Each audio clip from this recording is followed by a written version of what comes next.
बारिश की बूंदों के बीच काले कोट में खड़ा ये शख्स बेयुआन के अंडरवर्ल्ड का बेताज बादशाह है, वांग हाओ। एक ऐसी ताकत जिसके आगे सब सिर झुकाते हैं। पर क्या आप यकीन करेंगे कि ये खौफनाक बॉस एक वक्त पर स्कूल का सबसे बड़ा लूजर था? कहानी हमें कुछ साल पीछे ले जाती है। वांग हाओ का सपना बस एक अच्छे हाई स्कूल में एडमिशन लेना था। क्लास में पढ़ाई के वक्त टीचर उसे एक मैथ प्रॉब्लम सॉल्व करने को कहते हैं। वांग हाओ बिल्कुल सही जवाब देता है, पर जैसे ही वो बैठने लगता है एक लड़का अचानक उसकी कुर्सी पीछे खींच लेता है। वांग हाओ जमीन पर गिर पड़ता है और पूरी क्लास उस पर जोर जोर से हंसने लगती है। ये उसके लिए कोई नई बात नहीं थी। पिछले 3 सालों से वो इन सब के लिए बस एक मजाक बनकर रह गया था।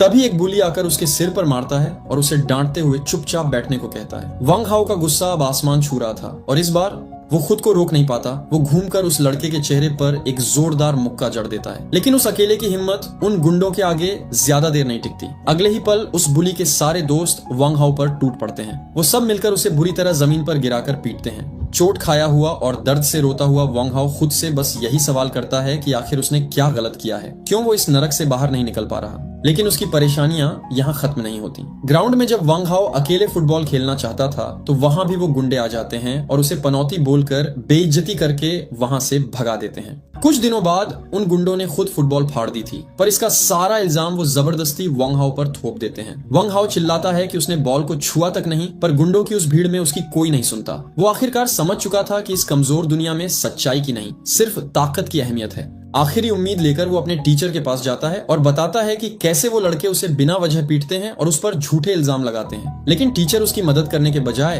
अपने फोन में देखते हुए उल्टा उसी को ताना मारता है कि अगर सब लोग मिलकर सिर्फ तुम्हें ही परेशान करते हैं तो जरूर प्रॉब्लम तुम्हारे ही अंदर होगी। टीचर उसे डांट कर वहां से निकल जाने को कहता है। गुस्से और बेबसी से भरा वांग हाओ अब अपनी सीट पर वापस आता है। उसकी आंखों में एक अलग ही आग जल उठती है। अपनी बुक पर गुस्से से पेन चलाते हुए जिससे पन्ना तक फट जाता है, वो फैसला करता है कि वो किसी भी हालत में इस कीचड़ से निकलकर चेंगनान हाई स्कूल जाएगा ताकि वो अपनी जिंदगी की एक नई शुरुआत कर सके। पर उसे बिल्कुल भी अंदाजा नहीं था कि उसका ये नया सफर उसे किस खौफनाक रास्ते पर ले जाने वाला है। एक दिन स्कूल में वांग हाओ अपने टीचर के पास खड़ा था, जहां टीचर उसकी एडमिशन नोटिस ढूंढ रहे थे। अलमारी के सारे ड्रॉर्स छान मारने के बाद भी जब नोटिस नहीं मिला तो टीचर परेशान हो गए। उन्होंने कहा कि अजीब बात है, अभी तो यही था। फिर उन्हें याद आया कि थोड़ी देर पहले क्लास का सबसे बड़ा बुली जू यंग और उसके दोस्त भी अपनी नोटिस लेने आए थे। टीचर ने शक जताया कि कहीं वो लोग वांग हाओ की नोटिस भी अपने साथ तो नहीं ले गए और उसे जाकर चेक करने को कहा। जाओ यंग का नाम सुनते ही वांग हाओ के होश उड़ गए। उसे अच्छे से पता था कि वो गुंडे उसकी मदद कभी नहीं करेंगे। वो समझ गया कि वो लोग उसकी एडमिशन नोटिस को फाड़ना या जलाना चाहते हैं, जो उसके नए मुस्तकबिल की आखिरी उम्मीद थी। वांग हाओ रोते हुए टीचर को थैंक यू बोलकर वहां से तेजी से भागा। बाहर ग्राउंड में जू यंग और उसकी गैंग एक गटर के ढक्कन के पास खड़े होकर हंस रहे थे। उनके हाथ में वांग हाओ की वही एडमिशन नोटिस थी। वांग हाओ हांफते हुए वहां पहुंचा और गिड़गिड़ाए हुए बोला कि जू यंग, मेरी नोटिस मुझे वापस दे दो। लेकिन जू यंग उसे चिढ़ाते हुए नोटिस को हवा में ऊंचा उठा देता है और कहता है कि अगर हिम्मत है तो छीन कर दिखा। सारे लड़के तालियां बजाकर वांग हाओ का मजाक उड़ाने लगे, क्योंकि कम कद होने की वजह से वांग हाओ वहां तक पहुंच नहीं पा रहा था। अपनी आखिरी उम्मीद को यूं खोते देख वांग हाओ पूरी तरह टूट गया। उसकी आंखों से आंसू बहने लगे और वो हाथ जोड़कर रोने लगा। वो गिड़गिड़ाए हुए बोला कि जू यांग, मैं तुमसे भीख मांगता हूँ, प्लीज मेरी नोटिस मुझे वापस दे दो। उसकी इस बेबसी पर वो सब और जोर से हंसने लगे। जू यांग ने मौका पाकर एक शर्त रखी। उसने नोटिस को जमीन के पास किया और बड़ी ही कमीनी मुस्कान के साथ बोला कि अगर तुम मेरे आगे घुटने टेक दो तो मैं ये तुम्हें वापस दे दूंगा। वांग हाओ के पास कोई रास्ता नहीं था। इस नरक से निकलने के लिए उसने अपना सब कुछ दांव पर लगा दिया और गटर के ढक्कन के पास ही घुटने टेक दी। उसने दिल ही दिल में कसम खाई कि वो इस जगह से जरूर निकलेगा और इस जिल्लत का बदला एक दिन जरूर लेगा। लेकिन जू यंग का मजाक यहीं खत्म नहीं हुआ। जैसे ही वांग हाओ ने घुटने टेके, जू यंग ने अचानक अपना हाथ खाली दिखाया और बोला कि ओह, नोटिस तो गलती से गटर के अंदर गिर गई। वांग हाओ का दिल बैठ गया। पर अगले ही पल जू यंग ने अपने पॉकेट से असली रेड एडमिशन लेटर निकाला और हंसते हुए बोला कि मैं तो बस मजाक कर रहा था। उसने कहा कि मुझे यकीन नहीं हो रहा कि तुम जैसा लूजर इस स्कूल में सिलेक्ट हो गया। इस बार तो तुमने हैरान कर दिया। वो उस लेटर से वांग हाओ के सिर पर मारता है और उसे जमीन पर रोता हुआ छोड़कर अपनी गैंग के साथ हंसी मजाक करते हुए चला जाता है। वांग हाओ जमीन पर बैठकर उस लेटर को देखता है और रोती हुई आंखों के साथ मुस्कुराता है कि आखिरकार वो अब यहां से जा सकता है। चेंगनान हाई स्कूल का रास्ता अब साफ था।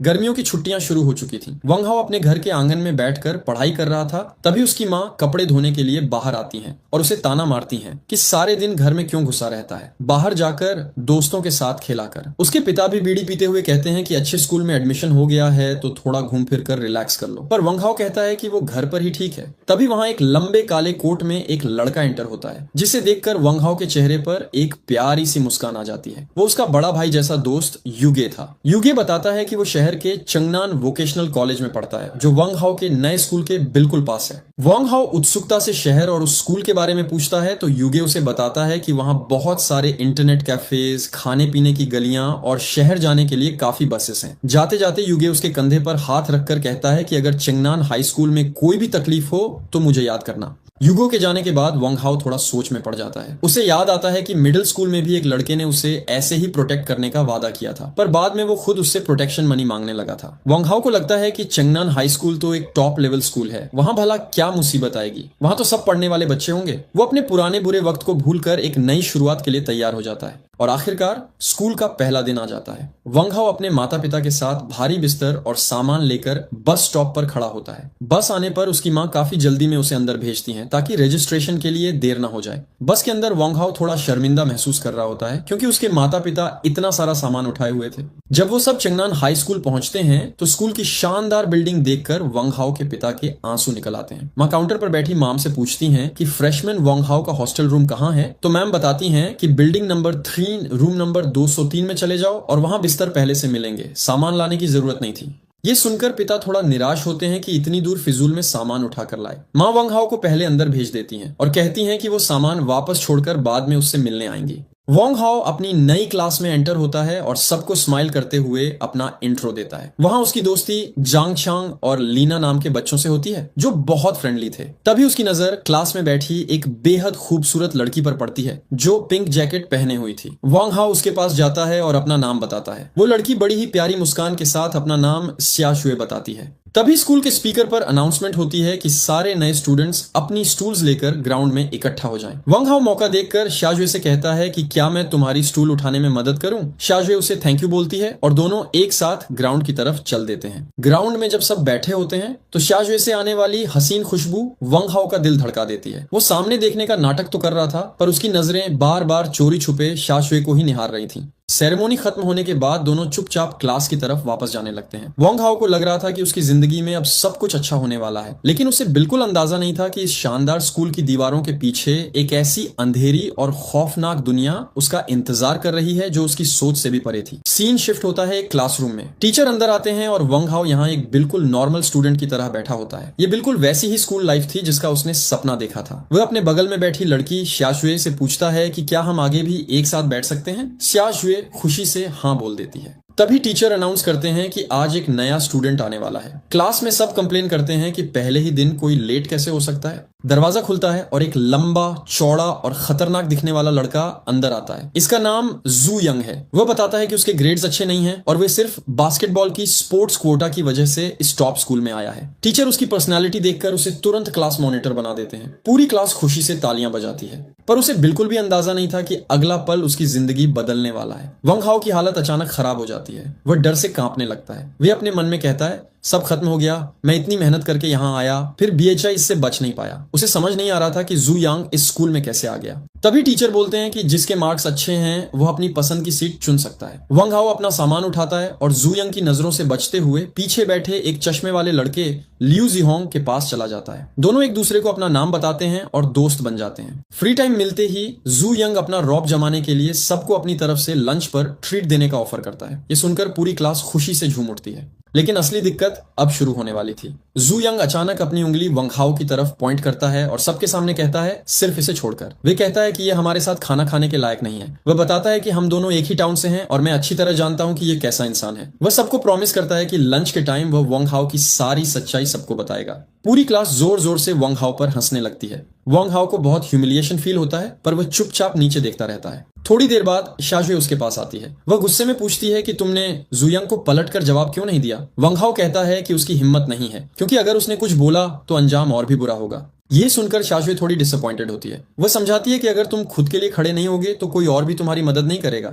वह स्ट्रांगली कहती है कि अगली बार अगर उसने तुम्हें परेशान किया तो तुम्हें पलटवार करना ही होगा, और अगर तुमने नहीं किया तो मैं तुम्हारी तरफ से स्टैंड लूंगी, क्योंकि मुझसे तुम्हारी यह बेइज्जती नहीं देखी जाती। यह सुनकर वंग हाओ थोड़ा हैरान होता है, पर उसे हिम्मत मिलती है। वह कहता है इसकी जरूरत नहीं है, मैं खुद उससे निपट लूंगा। यह सुनकर शियाजुए खुशी से मुस्कुरा देती है। लेकिन क्या सच में वंग हाओ डर छोड़कर जू यंग का सामना कर पाएगा, या लंच टाइम में जू यंग उसका कोई ऐसा राज खोलने वाला है जिससे इस नए स्कूल में वंग हाओ की जिंदगी पहले दिन ही बर्बाद हो जाएगी। शियाजुए की बातों से वंग हाओ को थोड़ी हिम्मत मिलती है और उसके चेहरे पर एक सुकून भरी मुस्कान आ जाती है, पर उसे बिल्कुल अंदाजा नहीं था कि अगले ही पल वहां जू यंग अपने दोस्तों के गैंग के साथ आकर खड़ा हो जाएगा। जाओ यंग गुस्से में पूछता है कि शियाजुए उससे क्या कह रही थी। वंग हाओ थोड़ा घबरा कर कहता है कि कुछ नहीं, लेकिन जू यंग कहाँ मानने वाला था। वह वंग हाओ का मजाक उड़ाते हुए कहता है कि तू खुद को कोई हीरो समझता है क्या। फिर वह जोर से वंग हाओ की टेबल पर मुक्का मारता है और उसकी आंखों में देखते हुए कहता है, लगता है तेरी हड्डियों में फिर से खुजली हो रही है। डर के मारे वंग हाओ तुरंत अपनी जगह से उठता है और कॉरिडोर में भागने लगता है। भागते हुए वह अपने मन में सोचता है कि भले ही यह कायरता हो, पर चुपचाप खड़े रहकर मार खाने से तो बेहतर ही है। लेकिन तभी पीछे मुड़कर देखने पर उसे एक बहुत बड़ी बात समझ आती है। जू यंग का एक दोस्त ली जय उसे आगे बढ़ने से रोक देता है और जू यंग उसकी बात मान भी जाता है। ये देखकर वंग हाओ को रियलाइज होता है कि इस ग्रुप का असली बॉस जू यंग नहीं बल्कि ली जय है। इस घटना के बाद वंग हाओ पूरी तरह टूट चुका था। वह कैफेटेरिया में अकेला बैठकर बचे हुए डर के साथ अपना खाना खाता है। रात को डॉर्म रूम में भी उसे शांति नहीं मिलती। उसके सभी रूममेट्स जू यंग की तारीफों के पुल बांध रहे होते हैं कि वह कितना अमीर और कूल है। उनमें से एक लड़का हंसते हुए बताता है कि जू यंग ने उन्हें वंग हाओ का राज बता दिया है। वह बताता है कि वंग हाओ मिडिल स्कूल में सबसे ज्यादा मार खाने वाला डरपोक लड़का था और अब यहाँ भी क्लास मॉनिटर उसे छोड़ने वाला नहीं है। अपने ही दोस्तों के मुंह से अपनी बेइज्जती सुनकर वंग हाओ चुपचाप बिस्तर पर लेटा रहता है। उसकी आंखों से आंसू बहने लगते हैं। वो खुद से सवाल करता है कि मैं इतना डरपोक क्यों हूँ, क्या कोई आकर मुझे इस नरक से निकालेगा। पर अचानक उसकी मुट्ठी गुस्से से भींच जाती है। वो आंसू पोंछते हुए डिसाइड करता है कि अब और नहीं, कोई और उसे बचाने नहीं आएगा, उसे खुद ही अपने आप को बचाना होगा। और यहीं से कहानी एक नए मोड़ पर पहुंच जाती है। अगले दिन जब वंग हाओ क्लास में एंटर करता है तो उसके चलने के ढंग और आंखों में एक अलग ही कॉन्फिडेंस होता है। जू यंग उसे देखकर स्मग करता है, जैसे सोच रहा हो कि आज फिर इसका शिकार करेगा। पर वंग हाओ बिना किसी डर के चुपचाप अपने दोस्त जीहोंग के पास आकर बैठ जाता है। जीहोंग भी नोटिस करता है कि आज वंग हाओ थोड़ा अलग लग रहा है। लेकिन थोड़ी ही देर बाद क्लास में फिर से तमाशा शुरू हो जाता है। टीचर बोर्ड पर पढ़ा रहे होते हैं और पीछे बैठा जू यंग मजे से चिकन खा रहा होता है। वह जानबूझकर चिकन की झूठी हड्डियां वंग हाओ पर फेंकने लगता है। एक हड्डी सीधे वंग हाओ के सर पर आकर गिरती है। पूरी क्लास के सामने जू यंग जोर जोर से उस पर हंसने लगता है। इस बार वंग हाओ का डर गुस्से में बदल जाता है। उसका खून खौलने लगता है और वह अपने पेन को जोर से पकड़ते हुए सोचता है कि मुझे मजबूर मत करो। वह गुस्से से आग बबूला होकर जू यंग को सबक सिखाने के लिए उठने ही वाला होता है कि तभी टीचर जोर से चिल्लाते हैं, क्लास में शांति रखो। इस वजह से वंग हाओ रुक जाता है। क्लास खत्म होने के बाद शाशुए परेशान होकर वंग हाओ के पास आती है और पूछती है कि क्या जू यंग ने तुम्हें फिर से परेशान किया। जाओ यंग ठीक उनके पीछे खड़ा होकर गुस्से से उन्हें देख रहा था, पर इस बार वंग हाओ के चेहरे पर डर का एक नामो निशान नहीं था। वह एक शांत और कॉन्फिडेंट मुस्कान के साथ कहता है, कोई बात नहीं, मैं उससे खुद निपट लूंगा, तुम बस देखती जाओ। उसका यह नया और निडर रूप देखकर शियाजुए और जू यांग दोनों हैरान रह जाते हैं और जू यांग को और ज्यादा चिढ़ाने के लिए वंग हाओ सबके सामने प्यार से शियाजुए के सर पर हाथ फेरने लगे। वहीं पीछे बैठा वह गंजा बुली बड़े आराम से चिकन खा रहा था और उन्हें गुस्से से घूर रहा था। जैसे ही क्लास खत्म होती है, हीरो अपनी जगह से उठता है। वह चुपचाप खिड़की के पास रखा एक भारी गमला उठाता है। उसकी इस हरकत को देखकर पूरी क्लास और वह लड़की हैरान रह जाते हैं। गंजा बुली अभी कुछ समझ ही पाता कि अचानक हीरो वह पूरा का पूरा गमला पूरी ताकत से उसके मुंह पर दे मारता है। गमला बुरी तरह टूट जाता है और मिट्टी हवा में उड़ने लगती है। हीरो यही नहीं रुकता, वह गुस्से में डेस्क को लात मारकर साइड करता है और उस बुली पर टूट पड़ता है। उसकी आंखों से आंसू निकल रहे थे, पर उसका गुस्सा कंट्रोल से बाहर था। वह चिल्ला चिल्लाकर उस बुली के मुंह पर लगातार मुक्के बरसाने लगता है। वह उसे जमीन पर पटक देता है और दर्द और गुस्से में चीखता है कि आज वह उसे जिंदा नहीं छोड़ेगा। हीरो का यह खौफनाक रूप देखकर पूरी क्लास डरी हुई थी। तभी बाकी लड़के आगे आते हैं और किसी तरह हीरो को पकड़कर पीछे खींचते हैं, पर हीरो अभी भी पूरी ताकत से स्ट्रगल कर रहा था और गुस्से से चीख रहा था। बुली जमीन पर गिरा हुआ था, उसके मुंह से खून निकल रहा था और वह पूरी तरह सदमे में था, क्योंकि उसने सपने में भी नहीं सोचा था कि हीरो पलटकर इतना भयानक वार करेगा। हीरो खुद को शांत करता है, अपने कपड़े ठीक करता है और वहां से जाने लगता है। जाते जाते वह उसे एक आखिरी वार्निंग देता है कि दोपहर में वह वापस आएगा आएगा और उसे इससे भी बुरी तरह पीटेगा। बाहर हॉलवे में चलते हुए हीरो का एड्रेनलिन ठंडा होता है और वह रोने लगता है। उसे पता था कि जो उसने अभी किया है उसकी बहुत बड़ी कीमत चुकानी पड़ेगी। हॉस्टल में उस बुली के दोस्त उसका इंतजार कर रहे होंगे। वह रोता हुआ सोचता है कि क्या यू चेंगफेई नाम का लड़का उसकी मदद करेगा, जो एक वोकेशनल कॉलेज का जाना माना बदमाश था। पर अभी के लिए स्कूल में रुकना खतरे से खाली नहीं था। इसीलिए हीरो चुपचाप स्कूल के पीछे की तरफ जाता है और कांच के टुकड़ों से भरी ऊंची दीवार को फांदकर बाहर कूद जाता है। घास पर गिरने के बाद वो खुद पर ही हंसता है, क्योंकि उसने कभी नहीं सोचा था कि उस जैसा एक पढ़ाकू और शांत स्टूडेंट कभी स्कूल से इस तरह दीवार कूदकर भागेगा। वह अकेला ही शहर की सड़कों की तरफ निकल जाता है।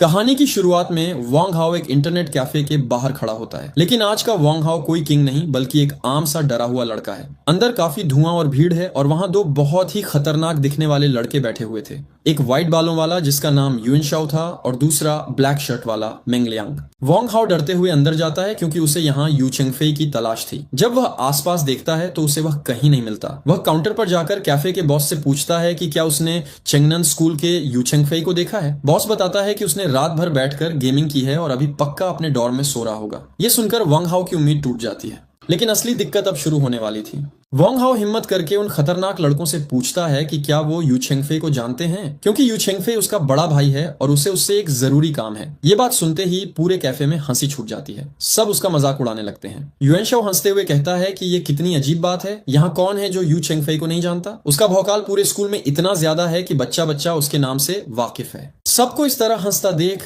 वांग हाओ को गुस्सा आ जाता है। वह थोड़े तेवर में कहता है कि अगर जानते हो तो सीधे सीधे बताओ, वरना मैं जा रहा हूँ। युएन शाओ को उसके ये नखरे बहुत दिलचस्प लगते हैं। वह उससे पूछता है कि आखिर ऐसी क्या आफत आ गई, क्या किसी ने तेरी पिटाई कर दी है। वांग हाओ बड़ी मासूमियत से जवाब देता है कि अभी नहीं, पर दोपहर तक पक्का पिटने वाला हूँ। ये सुनकर वहां मौजूद हर एक लड़का फिर से जोर जोर से हंसने लगता है। वांग हाओ गिड़गिड़ाता है कि उसे जल्दी बताओ वरना आज उसका बचना मुश्किल है। उसकी ये हालत देखकर मंग लियांग को उस पर तरस आ जाता है और वह कहता है कि ठीक है, वह उसे यू चेंगफेई के पास ले जाएगा। दोनों कैफे से बाहर निकलकर चलने लगते हैं। रास्ते में मेंग लियांग उससे पूछता है कि आखिर चक्कर क्या है। वांग हाओ बताता है कि उसने पूरी क्लास के सामने जू यंग नाम के एक लड़के को बुरी तरह पीटा है और अब वो लोग दोपहर में डॉर्म के बाहर उसका हिसाब बराबर करने के लिए इंतजार कर रहे होंगे। मेंग लियांग ये सुनकर हंसता है और कहता है कि बस इतनी सी बात, इस छोटे से काम के लिए यू चेंगफेई को परेशान करने की जरूरत नहीं है, वह खुद ही इसे अकेले निपटा देगा। पर वांग हाओ को उस पर बिल्कुल भरोसा नहीं हो रहा था। वह कहता है कि वह उसे ढंग से जानता तक नहीं है। तब मेंग लियांग उसे समझाता है कि यू चेंगफेई का भाई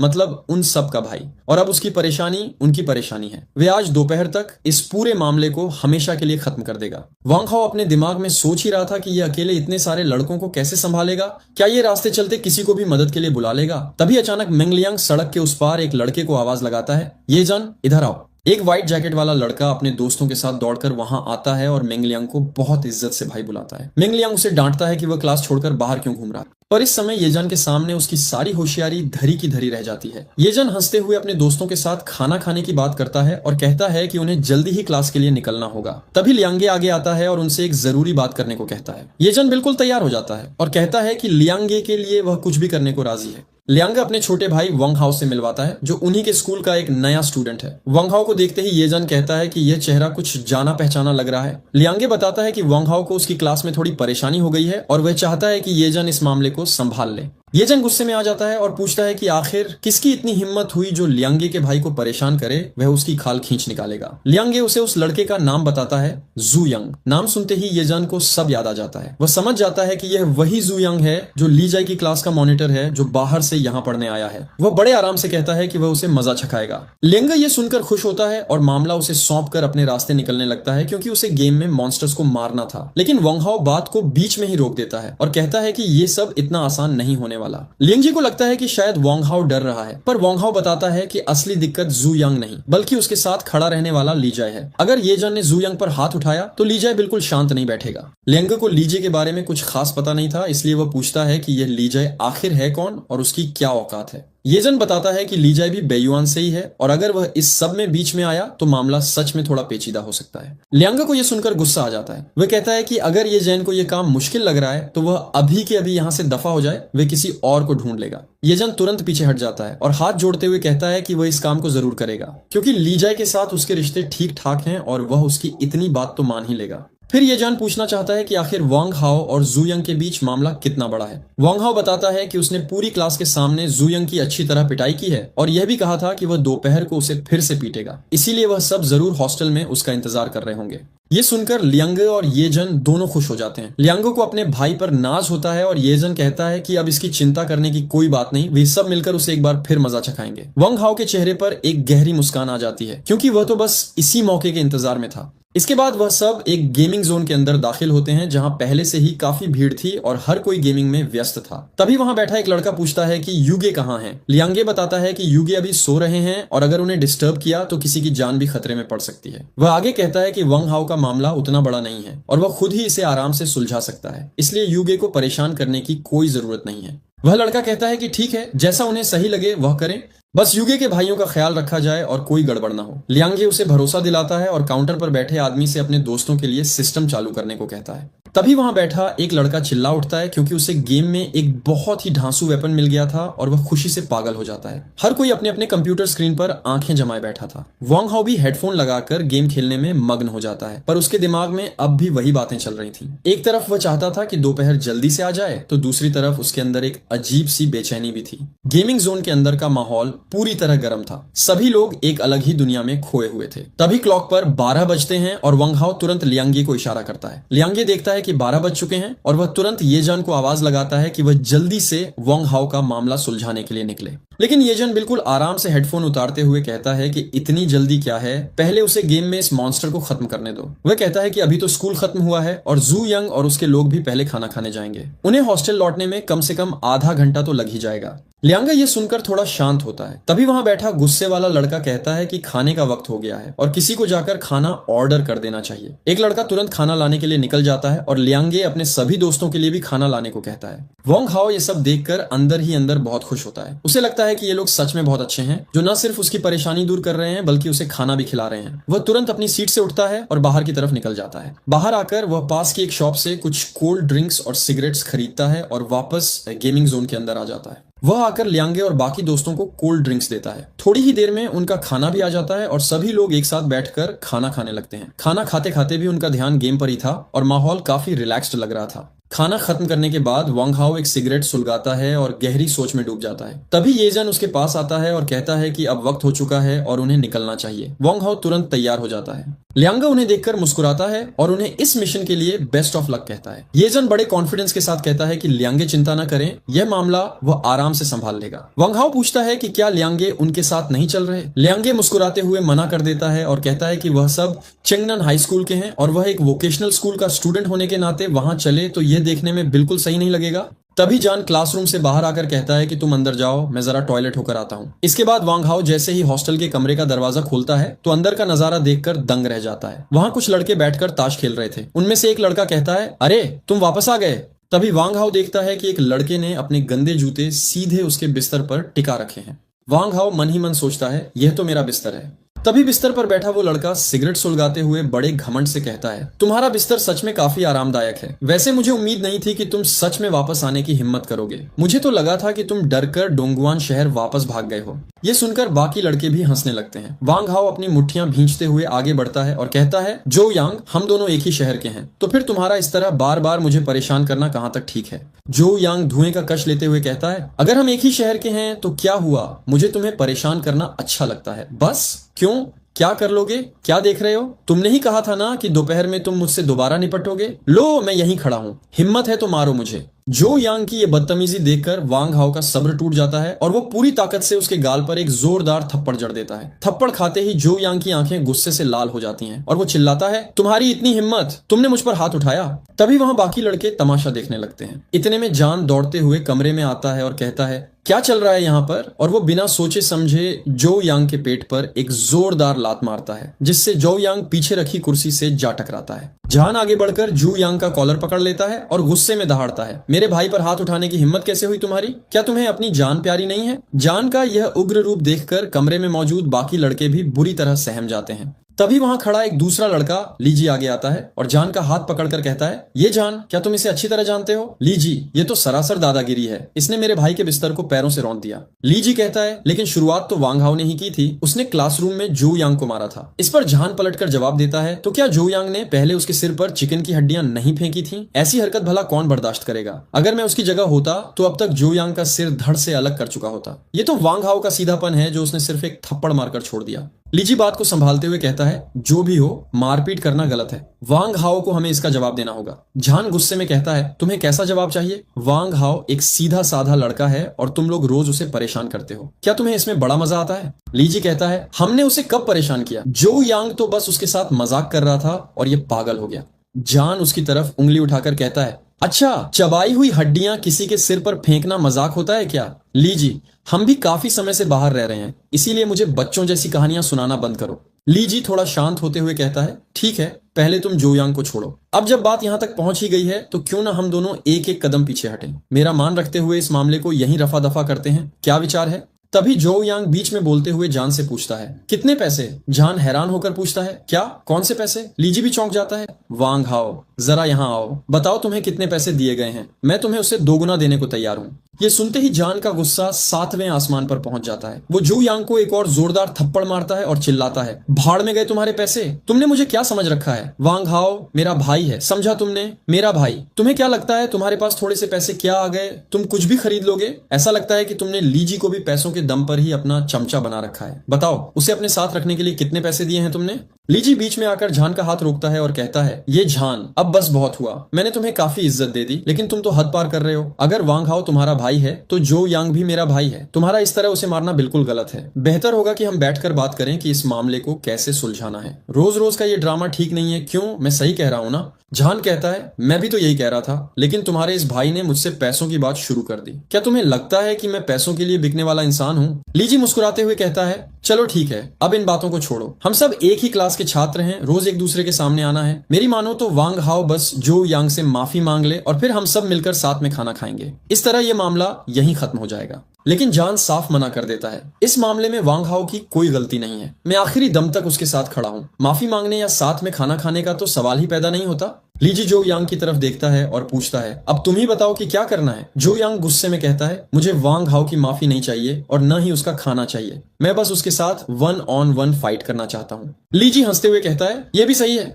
जान, क्यों ना हम दोनों इस मामले से दूर रहें और इन दोनों को आपस में ही अपना मामला सुलझाने दें। तभी वांग हाओ आगे आता है। वो जो यांग की तरफ देखता है जो कद काठी में किसी भालू जैसा मजबूत दिख रहा था। जान गुस्से में चिल्लाता है, तुम एक भालू जैसे दिखते हो, तुम्हारी क्या औकात जो वांग हाओ से अकेले लड़ोगे? हिम्मत है तो मुझसे लड़ो, आज मैं तुम्हें जिंदा नहीं छोड़ूंगा। जो यांग कहता है, मैं तुमसे नहीं, सिर्फ वांग हाओ से लड़ूंगा। अगर उसमें हिम्मत नहीं है तो बात अलग है। वांग हाओ गहरी सांस लेता है और कहता है, मुझे मंजूर है। वो जानता था कि अतीत में उसे हमेशा कमजोरी की वजह से प्रताड़ित किया गया था। अगर उसे सच में मजबूत बनना है तो उसे इस ताकतवर दुश्मन के सामने खड़े होने का साहस दिखाना ही होगा। उसे यह कदम उठाना ही पड़ेगा। जान परेशान होकर उसके कंधे पकड़ता है और कहता है, वांग हाओ, तुम्हें इससे अकेले लड़ने की कोई जरूरत नहीं है। लेकिन वांग हाओ मुस्कुराते हुए उसका हाथ हटा देता है और कहता है, मुझे इसके साथ अकेले ही लड़ने दो। दोनों लड़के कमरे के बीच में एक दूसरे के सामने आकर खड़े हो जाते हैं। बाकी सब पीछे हट जाते हैं। जान आगे आकर फाइट के नियम तय करता है। पहला नियम, कोई किसी के बाल नहीं खींचेगा। दूसरा नियम, कोई किसी का चेहरा नहीं नोचेगा। और तीसरा नियम, कोई भी प्राइवेट पार्ट पर लात नहीं मारेगा। समझे? जो यांग अपनी उंगलियां चटकाते हुए तैयार हो जाता है। जान कहता है, तो फिर शुरू करो। और तभी वांग हाओ अपनी पूरी ताकत समेटकर पहला पंच जाओ यांग की तरफ चलाता है। लेकिन असलियत में वांग हाओ अभी जमीन पर गिरा हुआ था और जू यांग उस पर अपने मुक्कों की बरसात कर रहा था। वांग हाओ किसी भी तरह जू यांग का पैर पकड़कर उसे रोकने की कोशिश करता है, पर जू यांग गुस्से में लगातार उस पर हमला करता रहता है। वांग हाओ दर्द से रो रहा था, पर उसकी आंखों में आज एक अजीब सी आग थी। उसने तय कर लिया था कि चाहे जो हो जाए वह आज हार नहीं मानेगा। अचानक वांग हाओ अपनी पूरी ताकत लगाता है और जू यंग को जमीन पर पटक देता है। अब बारी उसकी थी। वांग हाओ लगातार अपने मुक्के जू यंग के चेहरे पर बरसाने लगता है। वह तब तक नहीं रुकता जब तक कि जू यंग के चेहरे से खून न निकलने लगे। ये पल उसके लिए बहुत बड़ा था। इस एक पल के लिए उसने न जाने कितने सालों तक इंतजार किया था। अपनी पूरी भड़ास निकालने के बाद वांग हाओ वहीं जमीन पर गिर जाता है। उसे लगता है कि आखिरकार ये सब यहीं खत्म हो गया, पर असल कहानी तो अभी शुरू होनी बाकी थी। जाओ यांग के दोस्तों को यह बिल्कुल हजम नहीं होता। वह गुस्से में आगे बढ़ते हैं, लेकिन तभी येजन उनके रास्ते में खड़ा हो जाता है। जू यंग का दोस्त गुस्से में कहता है कि जब जू यंग मार खा रहा था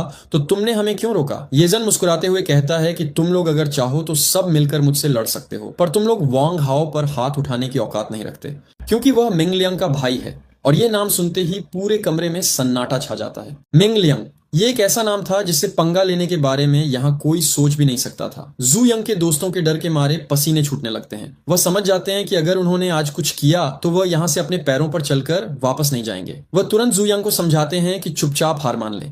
बेचारा जू यंग, जो कुछ देर पहले तक सबसे बड़ा बॉस बन रहा था, अब डर से कांप रहा था। वह लाचार होकर वांग हाओ के आगे झुकता है और उससे माफी मांग लेता है। ये जान भी वांग हाओ से कहता है कि अब बात यहीं खत्म कर दो। वह आगे से ऐसी हिम्मत कभी नहीं करे। वांग हाओ को अपना वह बीता हुआ वक्त याद आने लगता है, कैसे जू यंग ने सबके सामने उसके सिर पर खाना फेंक कर उसकी बेइज्जती की थी और कैसे उसे जमीन पर घुटनों के बल बैठने पर मजबूर किया था। पूरे 3 साल की यह बेइज्जती वह सिर्फ एक सॉरी से कैसे भूल सकता था। उसकी आंखों में फिर से आंसू आ जाते हैं, पर इस बार ये आंसू दर्द के नहीं बल्कि बदले के थे। और तभी वांग हाओ ने कुछ ऐसा किया जिसको देखकर वहां खड़े सभी लोगों के होश उड़ गए। वांग हाओ उनसे कहता है कि तुम लोग चाहो तो अभी भी लड़ सकते हो, और फिर वह एक चिकन का बड़ा सा पीस निकालता है। वह ठीक वही करता है जो जू यंग ने कभी उसके साथ किया था। वह उस सॉस से भरे हुए चिकन को जू यंग के सिर पर रख देता है और सॉस उसके चेहरे पर गिरने लगता है। जाओ यंग की तो जैसे आवाज ही चली गई थी। वह बस चुपचाप खड़ा बेइज्जती सहता रहता है। वांग हाओ उसके पास आता है और धीरे से कहता है, तुम्हें क्या लगा था सिर्फ माफी मांगने से काम चल जाएगा? तुम पर अभी भी मेरा एक घुटना उधार है।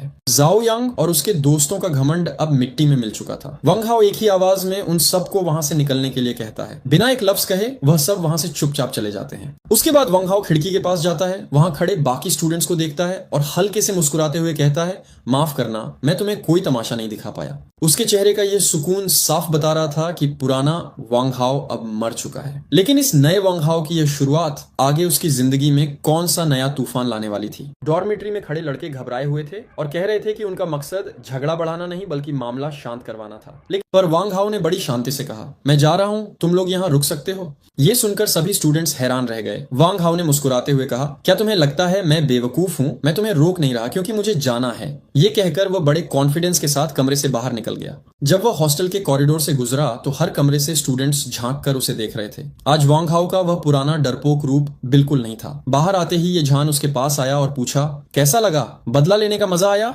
वांग हाओ ने पूछा, क्या तुम्हें लगता है मैं थोड़ा छोटा सोच वाला पेटी हूँ? ये झान हंसते हुए बोला, बिल्कुल नहीं, बदला लेना तो बनता है, जो किया वही मिला। वांग हाओ ने गहरी सांस लेते हुए कहा, पर मुझे अभी भी अजीब लग रहा है। गुंडा हुन शब्द मेरी जिंदगी में कभी नहीं आया था। दोनों स्कूल के कैंपस से निकलकर सीधे एक इंटरनेट कैफे पहुंच गए। अंदर का माहौल काफी एनर्जेटिक था। वहां मेंगलियांग अपनी गेमिंग चेयर पर बैठा इंटेंस फोकस के साथ गेम खेल रहा था। जैसे ही वांग हाओ अंदर आया, मेंगलियांग ने तुरंत नोटिस किया कि वांग हाओ के चेहरे पर एक बड़ा सा ब्रूज चोट है। वह गुस्से में उठा और ये झान का कॉलर पकड़कर चिल्लाया, ये क्या है? वांग हाओ को चोट कैसे लगी? मैंने तुम्हें कहा था ना कि इसका ख्याल रखना।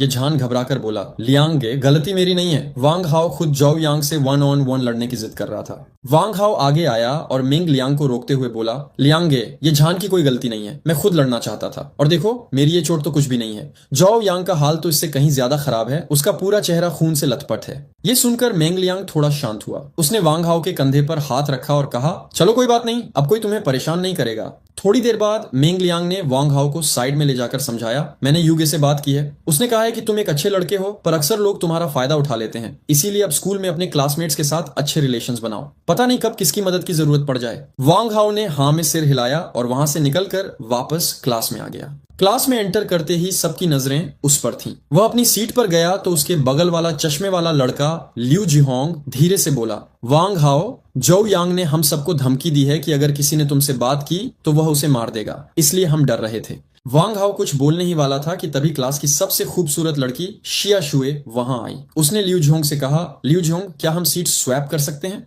लिू जिहोंग तुरंत उठ गया और शिया शुए वांग हाओ के बगल में आ बैठी। उसने वांग हाओ के चेहरे पर लगी चोट को देखा और मुस्कुराते हुए कहा, हे नॉट बैड, तुमने तो कमाल कर दिया। वांग हाओ थोड़ा शर्मा गया। शिया शुए ने आगे कहा, पूरी स्कूल में खबर फैल गई है कि तुम मेंग लियांग के भाई हो, इसलिए अब तुम्हारे पास प्रॉपर बैकिंग है, पर मुझे समझ नहीं आ रहा कि तुमने इतने दिन तक उन गुंडों को बर्दाश्त कैसे किया।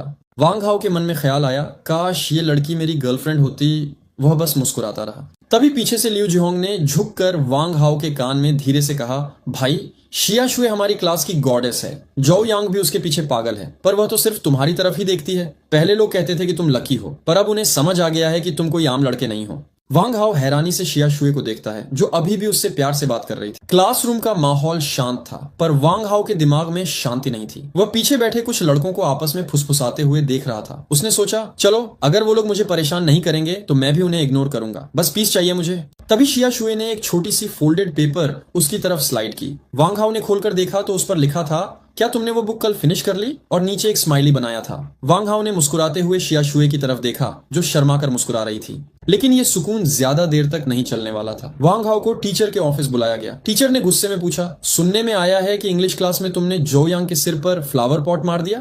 वांग हाओ ने बड़ी चतुराई से झूठ बोल दिया, सर ऐसा कुछ नहीं है, मैं और जोउ यांग दोनों डोंगुआन टाउन से हैं। हमारे बीच बस एक छोटा सा मिसअंडरस्टैंडिंग था, वो भी सुलझ गया। टीचर ने उसकी बात मान ली और उसे जाने दिया। एक हफ्ता बीत गया। क्लास में वांग हाओ के बगल बैठा चश्मे वाला लड़का लिu जिहोंग धीरे से बोला, वांग हाओ सावधान रहना, जोउ यांग और ली जिए ने तुम्हारे खिलाफ लोग ढूंढने शुरू कर दिए हैं। जोउ यांग सबको धमकी दे रहा है कि अगर किसी ने तुमसे बात की तो वो उसे नहीं छोड़ेगा। वांग हाओ हैरान था। तभी पीछे बैठा एक टफ लुकिंग लड़का जिसके बाल बचकट थे अचानक उठा। उसने अपनी पॉकेट से एक गन निकाली और सीधा वांग हाओ के सिर पर तान दी। पूरे क्लास में सन्नाटा छा गया, पर वांग हाओ ने बिना डरे अपनी उंगली से गन की बैरल को साइड में पुश कर दिया। टीचर चिल्लाए, तुम दोनों क्या कर रहे हो? सीन कट होता है हॉलवे पर। ये झान वांग हाओ के साथ खड़ा था। उसने कहा, जोउ यांग अभी तक रुकने वाला नहीं है, मैं अभी लीजिए से बात करने जा रहा हूँ, तुम सावधान रहना, अगर कोई दिक्कत हो तो मुझे कॉल करना। दोनों लीजिए की क्लास में गए। लीजिए जो कि ब्लॉन्ड हेयर वाला लड़का था बाहर आया। ये जान ने पूछा, तुमने अभी तक प्लान क्यों नहीं रोका? सुनने में आया है तुमने वांग हाओ के लिए लोग ढूंढे हैं। लीजिए हंसने लगा, अरे ये झान तुम कहाँ की बातें कर रहे हो? हमने तो पहले ही सुलह कर ली है। मैं लीजिए अपनी बात का पक्का हूँ, हम अब अलग अलग रास्ते पर हैं। ये सुनकर वांग हाओ को लगा कि शायद वह गलत सोच रहा था, शायद वह बस पैरानॉइड हो गया है। वापस क्लास में शिया शुए ने पूछा, सुना है जोउ यांग ने तुम्हारे लिए लोग ढूंढे हैं? वांग हाओ ने उसे रियश्योर किया, नहीं, ये झान ने लीजिए से बात कर ली है, ये सब अफवाहें हैं। शिया शुए ने कहा, अच्छा है, पर तुम खुद का ख्याल रखना। पर उसे बिल्कुल अंदाजा नहीं था कि असली तूफान अभी आना बाकी था। अचानक क्लासरूम का दरवाजा जोर से खुला। एक बहुत ही मस्कुलर लड़का जिसके बाल व्हाइट थे और उसने ब्लैक लेदर जैकेट पहनी थी अंदर आया। उसकी आंखों में गुस्सा था। उसने चिल्लाया, वांग हाओ कौन है? वह सीधा वांग हाओ की डेस्क की तरफ बढ़ा। बचकट वाले लड़के ने उसे पॉइंट कर दिया। मस्कुलर लड़के ने बिना कुछ बोले वांग हाओ की डेस्क को एक जोर की लात मारी। वांग हाओ जमीन पर गिर गया। मस्कुलर लड़का उसके ऊपर खड़ा हो गया और उसके हाथ पर अपना भारी बूट रख दिया। वह चिल्लाया, हिम्मत कैसे हुई तुम्हारी? कौन है जो मेरे भाई को हाथ लगाए? सबको पता है कि जोउ यांग मेरा होंगली का छोटा भाई है। पूरे क्लास को झटका लगा। लीजिए भी हैरान रह गया। वांग हाओ जमीन पर लेटा सोच रहा था, मुझे तो ये भी नहीं पता था कि जोउ यांग का कोई बड़ा भाई है। होंगली गुस्से में बोला, मेरा भाई यहाँ छेंगनान हाई स्कूल में शांति से पढ़ने आया था, इसीलिए उसने किसी को नहीं बताया कि हम रिलेटेड हैं। पर इसका मतलब ये नहीं कि तुम उसे बुली करोगे, और जब उस पर मुसीबत आई तो उसने मुझे कॉल क्यों नहीं किया? लीजिए बीच में आया और घबराहट में बोला, भाई 1000 युआन ले लो, बात खत्म करते हैं। होंगली ने उसकी बात अनसुनी कर दी। उसने अपना बूट वांग हाओ के चेहरे पर रख दिया और कहा, इस दुनिया में पैसे ही सब कुछ नहीं होते, कभी कभी ताकत भी बोलती है। वांग हाओ दर्द से कराह रहा था। उसके दिमाग में बस एक ही ख्याल आ रहा था, मैं कितना कमजोर हूं, मैं कुछ नहीं कर सकता, मुझे बस ये झान के आने का इंतजार करना है।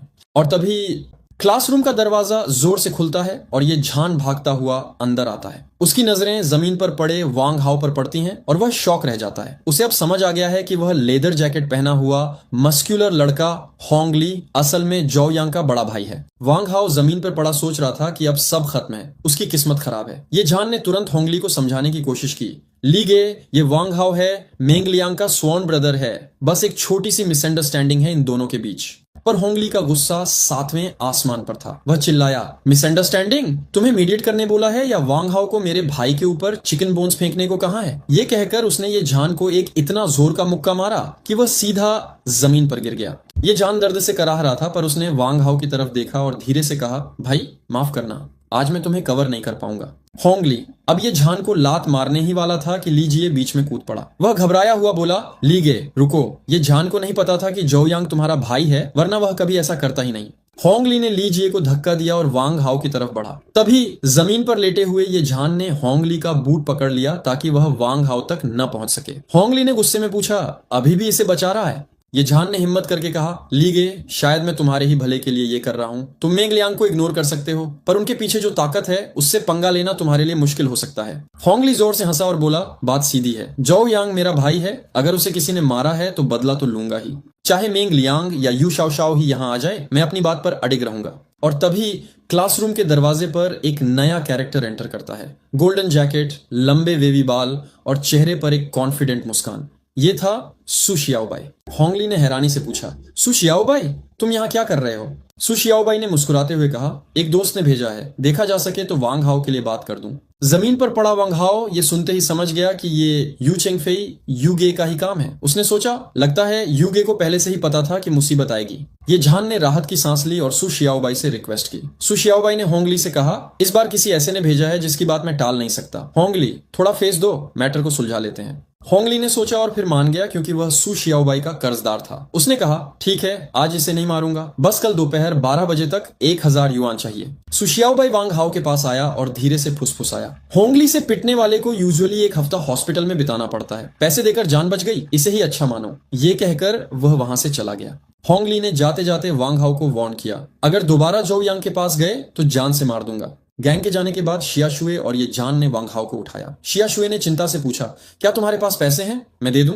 वांग हाओ ने मना कर दिया, नहीं, मेरे पास अपना तरीका है। शाम का वक्त था और वांग हाओ और ये झान स्कूल के बाहर सड़क पर चल रहे थे। वांग हाओ अभी भी उस बीटिंग के बारे में सोच रहा था जो उसने होंगली से खाई थी, पर ये जान का एटीट्यूड बिल्कुल अलग था। वह मुस्कुराते हुए बोला, यार, गेटिंग बीटन अप में बड़ी बात क्या है? कौन सा लड़का है जो बचपन से लेकर आज तक नहीं पिटा? हम जैसे लोगों के लिए तो ये डेली का नाश्ता है। वांग हाओ हैरान था कि ये जान इतना ओपन माइंडेड कैसे है। ये जान ने समझाया, देखने में हम अब कितने भी पावरफुल क्यों ना लगे, हाई स्कूल के कॉरिडोर्स में दबंगई क्यों ना करें, असल में हम सब वहीं से शुरू किए हैं जहां से तुम अब हो। हर एक को पिटाई खानी पड़ी है। लीजिए को देख लो, वह बचपन से कितना पिटा है और अभी भी कभी भी कोई नया झगड़ा हो सकता है। ये जान ने आगे कहा, हर किसी के पास बैकअप नहीं होता। मेरी लाइफ भी ऐसी ही थी, हर कदम मार खाकर ही आगे बढ़ा हूँ। धीरे धीरे अपने लोग जोड़े, धीरे धीरे दूसरों को मारना शुरू किया और तब जाकर लोगों ने मुझे माना। कोई इससे टूट जाता है, पर कोई इससे और सख्त बन जाता है। वांग हाओ के मन में ये जान की ये बातें गूंज रही थीं। उसने सोचा, मिडिल स्कूल के 3 साल की बुलिंग ने मुझे कमजोर और डरपोक बना दिया था, पर ये जान की बातों ने मेरे अंदर कहीं एक नई उम्मीद की किरण जगा दी है। ये जान ने कहा, इसलिए पिटना कोई बड़ी बात नहीं है। असल में हमें लकी होना चाहिए कि सु शियाओबाई आ गया। अगर वह नहीं आता तो शायद हम दोनों की हालत और भी खराब होती। होंगली कोई आम गुंडा नहीं है, वे ग्रेड 11 का सबसे खतरनाक लड़का है। मेंग लियांग भी उसे आसानी से नहीं संभाल सकता। जोउ यांग ने सही आदमी ढूंढ लिया है बदला लेने के लिए, पर वह पैसे का भूखा है, वह जोउ यांग से पैसे लूटेगा ही। दोनों वहां से सीधे इंटरनेट कैफे पहुंच गए। कैफे का ओनर उन्हें देखते ही चिल्लाया, मेंग लियांग के ये 2 छोटे भाई फिर आ गए, चेहरे और शरीर पर छोटे हैं, लगता है फिर पिट गए। अंदर मेंग लियांग उनका इंतजार कर रहा था। वह गुस्से में बोला, क्या हुआ, फिर पिट गए? वांग हाओ ने सिर हिलाकर हाँ कहा और बताया, मामला खत्म नहीं हुआ है, जोउ यांग ने हेल्प बुलाई है, इस बार हम दोनों को मार पड़ी है। मेंग लियांग और गुस्से में आ गया, किसने मारा? ये झान ने कहा, होंगली, वो कुत्ते का बच्चा। मेंग लियांग चिल्लाया, उसकी खाल में अभी नोच लूंगा। ये झान ने बताया, वह कहता है जोउ यांग उसका भाई है। मामला सिंपल नहीं है। मेंग लियांग समझ गया कि होंगली पैसों के लिए लड़ता है, वरना वो खुद उससे निपट लेता। तभी वांग हाओ ने आगे बढ़कर कहा, थैंक यू कि आपने सु शियाओबाई को भेजा, उसकी वजह से हम बच गए, पर मैं ये मामला यहाँ खत्म नहीं करना चाहता और वो 1000 रुपए भी मैं नहीं दूंगा। मेंग लियांग ने कहा, हम तुमसे वो पैसे कभी नहीं लेंगे। वांग हाओ ने पूछा, पर सु शियाओबाई तो आपका भेजा हुआ नहीं था ना? अगर आपने नहीं भेजा तो किसने उसे मेरी मदद के लिए भेजा? अचानक यू शाओशाओ यूगे गुस्से में ये झान की तरफ मुड़ा और चिल्लाया, ये झान, एक मामला भी ठीक से नहीं सुलझा पाया, अभी तक हमारे पास आने की हिम्मत कैसे हुई? तुम्हें वो बीटिंग मिलनी चाहिए थी, यहाँ से दूर हो जाओ।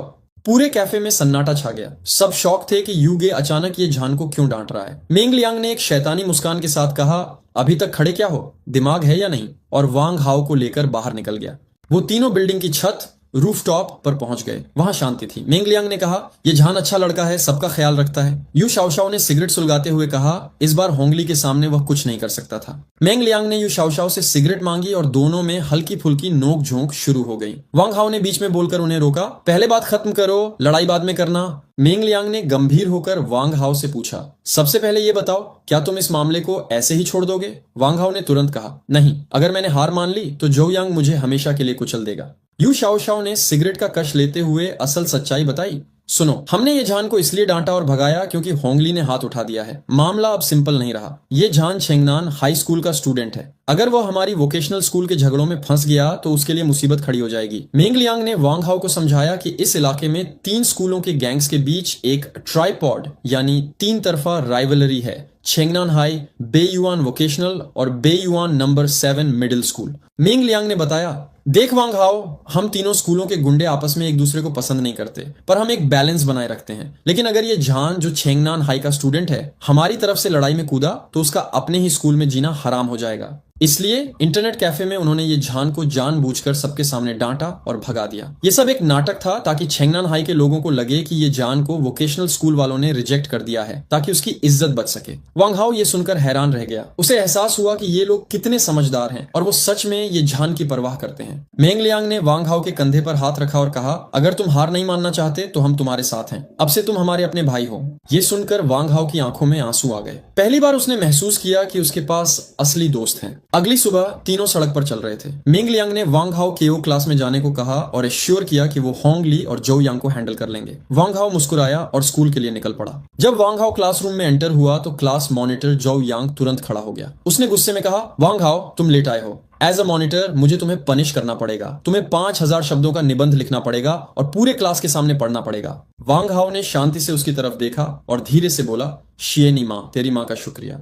पूरे क्लास में जोर जोर से हंसी फैल गई। शिया शुए और बाकी सब हंसने लगे। जो यांग गुस्से से लाल हो गया और चिल्लाया, तुमने मुझे गाली दी? वांग हाओ आगे बढ़ा, खिड़की के पास गया और वहां रखा एक भारी फ्लावर पॉट क्लीविया प्लांट उठा लिया। वह जो यांग के पास गया और कहा, क्या तुम्हें लगता है पिछली बार मैंने तुम्हारा सिर अच्छे से नहीं फोड़ा? अगर तुमने मुझे निबंध लिखने को कहा तो मैं ये फूल सीधा तुम्हारे सिर पर दे दूंगा। बताओ क्या लिखना है निबंध में? जो यांग डर के मारे पीछे हटने लगा। लीजिए, वो ब्लॉन्ड लड़का बीच में आया और जो यांग को खींचकर बैठा दिया। क्लास मॉनिटर, बैठ जाओ, पढ़ाई में डिस्टर्बेंस मत करो। जो यांग चुपचाप बैठ गया। वांग हाओ ने प्लांट वापस रख दिया। तभी लियू जिहोंग, चश्मे वाला लड़का, उसके पास आया और बोला, हाउ गे ब्रदर हाओ, आज तो आप बहुत कूल लग रहे थे। वांग हाओ हैरान रह गया। उसने सोचा, जब मैं एक अच्छा शांत लड़का था तो किसी ने मुझे ब्रदर नहीं कहा, लेकिन अब जब मैं लड़ता हूँ, गाली देता हूँ और धमकी देता हूँ तो लोग मुझे हाओ गे बुलाते हैं। सच में ये दुनिया पागल हो गई है। क्लास में एंटर करते ही वांग हाओ ने नोटिस किया कि जो यांग, जो हमेशा उसे बुली करता था, आज उससे आंखें चुरा रहा है और नर्वस लग रहा है। वांग हाओ को एहसास हुआ कि शायद अब जो यांग उससे डरने लगा है। वांग हाओ मुस्कुराते हुए जो यांग की तरफ बढ़ा। लीजिए, वो लड़का जिसके शर्ट पर स्कल था तुरंत खड़ा हो गया जैसे वो लड़ाई के लिए तैयार हो। पर वांग हाओ ने उसे शांत करते हुए कहा, घबराओ मत, मैं बस जो यांग से एक बात करने आया हूँ। वांग हाओ ने जो यांग से कहा, अपने दोस्त होंगली को बता देना कि यू शाओ शाओ। क्लास के बाद उन दोनों को इंटरनेट कैफे बुलाए हैं। तभी शिया शुए, पिंक जैकेट वाली लड़की, आगे आई और लियू जिहोंग, चश्मे वाला लड़का, से अपनी सीट चेंज करने को कहा ताकि वो वांग हाओ के बगल बैठ सके। बैठते ही उसने वांग हाओ से पूछा, क्या तुम्हारा चेहरा अभी भी दर्द कर रहा है? वांग हाओ ने मुस्कुराते हुए कहा, नहीं, सब ठीक है। शिया शुए ने कहा, वाकई मैंने नहीं सोचा था कि तुम्हारी इतनी हार्ड बोन्स हैं। तुमने जो यांग को ऐसे चैलेंज किया, काफी इंप्रेसिव था। फिर उसने क्यूरियोसिटी में पूछा, वैसे तुम मेंग लियांग और यूशाओ को कैसे जानते हो? क्या तुमने उन्हें मदद के लिए पैसे दिए हैं? वांग हाओ ने मना कर दिया और पूछा, क्या तुम यू चेंगफेई को जानती हो? ये सुनकर शिया शुए हैरान रह गई और बोली, यू चेंगफेई? वो तो मेरे पड़ोस में रहता है, वो एक लीजेंड है। शिया शुए ने वांग हाओ को पूरे एरिया के गैंग हायरार्की के बारे में बताया। उसने बताया कि 3 स्कूल हैं, चेंगनान हाई, वोकेशनल स्कूल और बेयुआन नंबर 7। हर स्कूल के अपने लीडर्स हैं, जैसे चेंगनान के लाओगो, माईजी, जुआन तो और बेयुआन नंबर 7 के 7 ड्रैगन्स एंड 6 फीनिक्स। पर सबसे ज्यादा फेमस यू चेंगफेई है। उसने बताया, यू चेंगफेई ने वोकेशनल स्कूल में सिर्फ 1 साल में 0 से किंग बनने का सफर तय किया है। सबसे बड़ी बात यह है कि वो एक आउटसाइडर, बाहर का स्टूडेंट है, फिर भी उसने लोकल गुंडों को हराकर टॉप पोजीशन हासिल की। यहाँ तक कि मेंग लियांग और यू शाओ भी उसके लिए काम करते हैं। शिया शुए ने सजेस्ट किया, अगर यू चेंगफेई ने चेंगनान हाई के लीडर्स से बात कर ली तो वो तुम्हें पूरी तरह प्रोटेक्ट कर सकता है। वांग हाओ ने हैरानी से कहा, तुम्हें इन सब चीजों का काफी नॉलेज है। शिया शुए हंसी और बोली, लड़कियों को गॉसिप पसंद होती है, वैसे तुम जो यांग को क्यों पसंद नहीं करती? शिया शुए ने गुस्से में कहा, वो बहुत घमंडी है, हमेशा अपने पैसे और पेरेंट्स की पावर दिखाता है, वो एक जर्क है। वांग हाओ को पुरानी यादें ताजा हो गईं। उसने सोचा, मिडिल स्कूल में जो यांग ने पूरी क्लास को मेरे खिलाफ कर दिया था और मैं हमेशा यही सोचता था कि शायद गलती मेरी है, पर अब लग रहा है कि मैं बस एक विक्टिम था। क्लास खत्म हुई। वांग हाओ ने जो यांग से कहा, होंगली को ढूंढो, मैं तुम दोनों का इंतजार टीचिंग बिल्डिंग के नीचे करूंगा। जो यांग डर के मारे कांपने लगा। वांग हाओ बिल्डिंग के बाहर खड़ा था। तभी उसने सू शियाओबाई, लंबे बालों वाला लड़का को देखा जो एक लड़की के साथ आ रहा था। वांग हाओ ने सोचा, ये लड़की काफी सुंदर है, सू शियाओबाई के साथ अच्छी लग रही है। सू शियाओबाई ने वांग हाओ को देखा और कहा, मैं जोउ यांग और होंगली का इंतजार कर रहा हूँ, यू शाओ उनसे बात करना चाहते हैं। वांग हाओ समझ गया कि सू शियाओबाई वहां उसकी मदद के लिए आया है। उसने सोचा, रुको, मैं ये पूछना भूल गया कि आखिर किसने सू शियाओबाई को दोपहर को मेरी मदद के लिए भेजा था। स्कूल के बाहर होंगली और जोउ यांग ने वांग हाओ का रास्ता रोक लिया। होंगली गुस्से में था। उसने कहा, सुबह सुबह यू शाओ के पास क्या करने जा रहा है? मैंने तुमसे 1000 रुपए मांगने को कहा था। क्या तुम्हें लगता है तुम बहुत बादशाह हो गए हो? क्या तुम वोकेशनल स्कूल वालों को बुलाकर यहाँ छेंगनान हाई में राज करना चाहते हो? वांग हाओ ने बिना डरे कहा, चलो, यू शाओ इंतजार कर रहे हैं। होंगली और जोउ यांग हैरान रह गए कि ये लड़का अब डर नहीं रहा। वो दोनों भी वांग हाओ के पीछे चल पड़े। इंटरनेट कैफे के बाहर पहुंचते ही माहौल काफी इंटेंस हो गया। वहां मेंग लियांग अपने पूरे गैंग के साथ खड़ा था। होंगली ने मजाक में कहा, ओए यू शाओ, इतने सारे लोग क्यों बुलाए हैं? क्या मुझे मारने का प्लान है? पर मेंग लियांग हंसने लगा और होंगली को गले लगा लिया। अरे पगले, इतने लोग सिर्फ वेलकम करने के लिए हैं। तुम वोकेशनल स्कूल वालों पर भरोसा नहीं करते क्या? दोनों हंसने लगे और बाकी लोग भी रिलैक्स हो गए। लग रहा था कि ये दोनों पुराने दोस्त हैं जो आपस में मजाक कर रहे हैं। थोड़ी देर बाद मेंग लियांग और होंगली कैफे की सीढ़ियों पर बैठकर सिगरेट पी रहे थे। वांग हाओ पीछे खड़ा सुन रहा था। होंगली ने पूछा, यू चेंगफेई, यू शाओ कहाँ है? मेंग लियांग ने कहा, वो कल रात भर गेमिंग कर रहा था, अभी डॉर्म में सो रहा है। फिर बात असली मुद्दे पर आई। मेंग लियांग ने कहा, मेरा सुझाव है कि ये मामला यहीं खत्म कर दो। मैंने ये जान को इसलिए भेजा था ताकि मामला शांत हो जाए। सुना है ये जान और लीजिए की आपस में अच्छी बनती है, वो इसे सॉल्व कर सकते थे। मैंने सुना था कि दोनों पार्टियां मान गई थीं, तो बीच में वांग हाओ क्यों आया? होंगली ने गुस्से में कहा, यू शाओ, जरा होश में बात करो। अगर मामला शांत हो गया होता तो ठीक था, पर तुम्हारे इस छोटे भाई वांग हाओ ने हद कर दी। उसने जोउ यांग के सर पर चिकन बोन्स फेंक दिए। ये इंसल्ट थी। वांग हाओ आगे आया और बोला, पहली बात, जोउ यांग ने पहले चबाए हुए चिकन बोन्स मेरे सर पर फेंके थे। दूसरी बात, मैं दोपहर को डॉर्म गया तो उसने मेरे बिस्तर पर पैर रख दिए। और तीसरी बात, जोउ यांग ने मिडिल स्कूल में 3 साल तक मुझे बुली किया है। मैं और बर्दाश्त नहीं कर सकता था। मेंग लियांग ने यह सुनकर होंगली की तरफ देखा। सुन लिया ना, 3 साल तक बुलिंग? होंगली जोर से हंसा। यू शाओ, मैंने आज तक किसी को 3 साल तक बुली होते नहीं देखा जो इतना टफ हो। जो बंदा 3 साल तक मार खाता है वो अचानक इतना बदल कैसे सकता है? मुझे लगता है ये झूठ बोल रहा है। मेंग लियांग ने सिगरेट का कश लेते हुए समझाया, इसमें हैरान होने वाली कोई बात नहीं है। पुराना वक्त अलग था। 30 साल नदी के इस पार, 30 साल नदी के उस पार, मतलब वक्त बदलता रहता है। कोई हमेशा विक्टिम नहीं रहता। जैसे हमारा यू चेंगफेई। यू शाओ 1 साल पहले वोकेशनल स्कूल में वो भी एक मामूली लड़का था जिसे सब मारते थे, पर आज वो किंग है। वांग हाओ भी वही कर रहा है। होंगली ने घूरते हुए कहा, वांग हाओ जैसे छोटे लेवल के लड़के को यू चेंगफेई से कंपेयर मत करो, वो इसके लायक नहीं है। मेंग लियांग मुस्कुराया। 1 साल पहले लोग यू शाओ को भी ऐसे ही चिढ़ाते थे। आज भी बहुत लोग उसे गाली देते हैं, पर वो ऊपर आ गया। फिर मेंग लियांग ने होंगली से रिक्वेस्ट की, होंगली, हमारी दोस्ती अच्छी है, मेरा एक एहसान मानो, वांग हाओ को अब और मत सताओ, मामला यहीं खत्म करो। इंटरनेट कैफे के बाहर का माहौल काफी टेंस था। मेंग लियांग ने वांग हाओ को इशारा किया और कहा, वांग हाओ इधर आओ और लीगे होंगली को कॉल करो। अगर तुम्हें छेंगनान हाई स्कूल में सरवाइव करना है तो लीगे की प्रोटेक्शन चाहिए। वांग हाओ आगे बढ़ा और उसने झुककर लीगे कहा, पर होंगली जो एक स्पाइक्स वाली लेदर जैकेट पहने बैठा था उसने गुस्से से हाथ दिखा दिया। मुझे कोई नया भाई नहीं चाहिए, मैं इतना जेनरस नहीं हूँ। मेंग लियांग ने सिचुएशन को संभालने की कोशिश की। ठीक है, अगर तुम इसे भाई नहीं मानना चाहते तो कोई बात नहीं, बस इसे और परेशान मत करो। होंगली का गुस्सा 7वें आसमान पर था। उसने सिगरेट का कश लेते हुए कहा, यू शाओ, मेंग लियांग के बॉस का कहना मानकर मैंने इसे अभी तक नहीं मारा, वरना ये लड़का अभी तक जमीन पर लेटा होता। मुझे पता है ये तुम्हारा छोटा भाई है, इसलिए मैंने हाथ नहीं उठाया, पर मुझे 1000 रुपये चाहिए। अचानक मेंग लियांग के पीछे खड़ा एक लड़का ब्लैक शर्ट वाला गुस्से में आगे आया और चिल्लाया, अगर तूने इसे फिर से हाथ लगाया तो तेरा बुरा हाल कर दूंगा। होंगली खड़ा हो गया और उसने उस लड़के को घूरा। तू कौन है बीच में बोलने वाला? तू बस माईजी के दम पर इतना बोल रहा है ना? चल, अगर हिम्मत है तो 1-on-1 लड़ाई। होंगली जोर से हंसा। आज के जमाने में कौन 1-on-1 लड़ता है? अगर तुम सब मिलकर भी मुझे मारना चाहो तो भी मैं तुम्हारे लिए पीस ऑफ केक हूँ। चलो बेस्ट ऑफ 3 BO3 खेलते हैं। मेंग लियांग ने तुरंत बीच में कूदकर सिचुएशन को कंट्रोल किया। होंगली शांत हो जा, हम यहाँ लड़ने नहीं बात करने आए हैं। अगर हम दोनों गैंग्स आपस में लड़े तो नतीजे बहुत बुरे होंगे, तुम्हें समझना चाहिए। होंगली थोड़ा शांत हुआ, पर उसने अपनी शर्त रखी। मैं समझता हूँ, पर मेरे भाई जोउ यांग का बदला लेना जरूरी है। वांग हाओ को 1000 रुपये देने होंगे और मेरे भाई से माफी मांगनी होगी। मेंग लियांग ने हैरानी से पूछा, क्या तुम्हें इतना सख्त होना पड़ेगा? होंगली हंसा, यू शाओ ये सिचुएशन है, वांग हाओ तो बस तुम्हारा एक छोटा भाई है, क्यों उसके लिए इतनी दिक्कत ले रहे हो? तभी मेंग लियांग ने एक बड़ा खुलासा किया, दरअसल वांग हाओ मेरा भाई नहीं है, वो यूगे यू चेंगफेई का भाई है। होंगली जोर से हंसने लगा। झूठ मत बोलो, यूगे को इस मामले के लिए यू चेंगफेई को लाने की जरूरत नहीं पड़ेगी। अगर वांग हाओ सच में यू चेंगफेई का भाई होता तो क्या वो ऐसे पिटकर खड़ा होता? और तभी थाक, एक ईंट हवा में उड़ी और सीधा होंगली के सिर पर जा लगी। होंगली के सिर से खून बहने लगा। वो दर्द और गुस्से में चिल्लाया, कौन है साला, किसने मारा? सबकी नजरें सड़क की तरफ गईं। वहां एक लंबा साया दिखाई दिया। वो यू चेंगफेई यू शाओ था, अपने सिग्नेचर ग्रे ट्रेंच कोट में। मेंग लियांग और बाकी लोग तुरंत खुश हो गए। यू गे, आप फाइनली आ गए। होंगली का चेहरा डर से सफेद पड़ गया। यू चेंगफेई आगे बढ़ा और होंगली को देखकर मुस्कुराया। हेलो चूहा, राइट, होंगली का निकनेम। फिर उसने मेंग लियांग की तरफ मुड़कर गुस्से में कहा, इतनी बकवास क्यों कर रहे हो? मेंग लियांग ने डरते हुए कहा, मुझे डर था कि हमारी रिलेशनशिप खराब ना हो जाए। यू चेंगफेई ने गुस्से में कहा, रिलेशनशिप की माँ की जिसके पास ताकत है वही बोलता है। मैंने तुम्हें कितनी बार सिखाया है, इतनी छोटी सी बात नहीं सुलझा पाए? तुमने मेरी नींद खराब कर दी। यू चेंगफेई ने जमीन से वो ईंट उठाई जिससे होंगली को मारा गया था। चेंगफेई गुस्से में अपने हाथ में ब्रिक पकड़े हुए था। उसने सीधा होंगली को देखा और बिना किसी डर के उसके सिर पर ब्रिक दे मारी। होंगली जमीन पर गिर गया, उसके सिर से खून बहने लगा। यू चेंगफेई ने चिल्लाया, यू चेंगफेई, तुम मुझे क्यों मार रहे हो? यू चेंगफेई ने गुस्से में जवाब दिया, मैं तुम्हें क्यों नहीं मार सकता? वांग हाओ मेरा भाई है, वो मेरा वो भाई है जिसके साथ मैं बचपन में एक ही पैंट पहनकर बड़ा हुआ हूँ। वांग हाओ ये सुनकर हैरान रह गया। उसकी आंखों में आंसू आ गए। उसने सोचा, हम बचपन में साथ खेलते थे पर बड़े होकर कांटेक्ट कम हो गया था। आज यू चेंगफेई ने इतने लोगों के सामने मुझे अपना भाई कहकर मेरी इज्जत बचा ली। होंगली डर के मारे कांपने लगा। उसने हाथ जोड़कर कहा, यू गे, मुझे माफ कर दो, मुझे नहीं पता था कि वो तुम्हारा भाई है। यू चेंगफेई ने अपना ध्यान जौ यांग की तरफ किया। वो जौ यांग के पास गया और पूछा, हम पहले मिले हैं ना? मैंने तुम्हें पहले मारा था ना?